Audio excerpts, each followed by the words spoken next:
మనకి వైఎస్ జగన్ రెడ్డి దగ్గర మంత్రిగా చేశారు, కిరణ్ కుమార్ రెడ్డి దగ్గర మంత్రిగా చేశారు, అదేవిధంగా దివంగత వైఎస్ఆర్ గారి దగ్గర మంత్రిగా చేశారు. అంటే ముగ్గురు ముఖ్యమంత్రుల దగ్గర మంత్రిగా పనిచేసినటువంటి ఘనత మోపిదేవి వెంకటరమణకు దక్కుతుంది.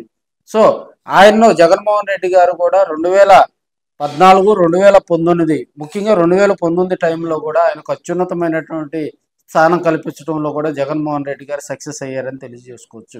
ఇప్పుడున్న పరిస్థితుల్లో యాక్టివ్ పాలిటిక్స్లో కూడా ఆయన ఎంపీ పదవికి రాజీనామా చేసినప్పటికీ కూడా అది తెలుగుదేశం పార్టీలో మోపిదేవి వెంకటరమణకు అంత సముచిత స్థానం కల్పించలేదని కూడా తెలియజేసుకోవచ్చు. సో ఆయన అంతర్మదనంలో పడ్డట్టుగా కూడా మనకి సమాచారం తెలుస్తూ ఉంది. గతంలో కూచిపూడి కాన్స్టిట్యున్సీ నుంచి ఆయన 1999, 2004లో కూడా ఎమ్మెల్యేగా గెలుపొందడం జరిగింది. అదేవిధంగా 2009లో కూడా ఆయన రేపల్లి కాన్స్టిట్యున్సీ నుంచి కూడా ఎమ్మెల్యేగా గెలుపొందడం జరిగింది. ఓవరాల్గా 7 సార్లు పోటీ చేసినటువంటి ఆయన కేవలం 3 సార్లు మాత్రమే గెలుపొందడం జరిగింది.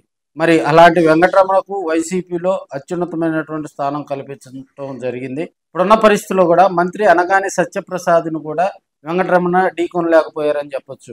ఎందుకంటే ఆయన హ్యాట్రిక్ ఎమ్మెల్యే రేపల్లిలో కూడా. సో 2024లో మళ్ళీ రేపల్లి సీటు వైసీపీ తరఫున వెంకటరమణకు వస్తుందని, ఆయన కుటుంబ సభ్యుల్లో ఎవరో ఒకరికి వస్తుందని ఆశపడినప్పటికీ కూడా చివరి మినిట్లో జగన్మోహన్ రెడ్డి గారు వేరే వారికి డాక్టర్ గారికి కేటాయించడంతో మోపిదేవి వెంకటరమణ కొంత డేలా పడ్డట్టుగా కూడా తెలుస్తుంది.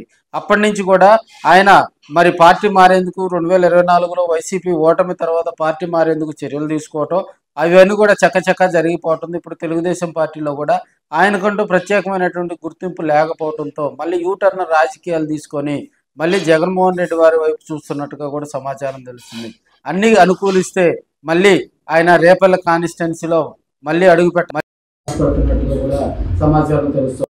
పరిస్థితుల్లో కూడా రేపల్లి కాన్స్టిట్యున్సీ మీద కూడా జగన్మోహన్ రెడ్డి గారు ఒక ప్లాన్ ఆఫ్ యాక్షన్ తో ముందుకెళ్తున్న వేళ బ్యాక్ డ్రాప్ తీసుకొని మళ్ళీ ఒకవేళ ఆయన్ను స్వాగతిస్తారా లేకపోతే వైసీపీలో ఉన్నటువంటి నేతలు తిరస్కరిస్తారా అనే దానికి మరికొన్ని రోజుల్లో సస్పెన్స్ కు తెరపడనున్నట్టుగా కూడా మనం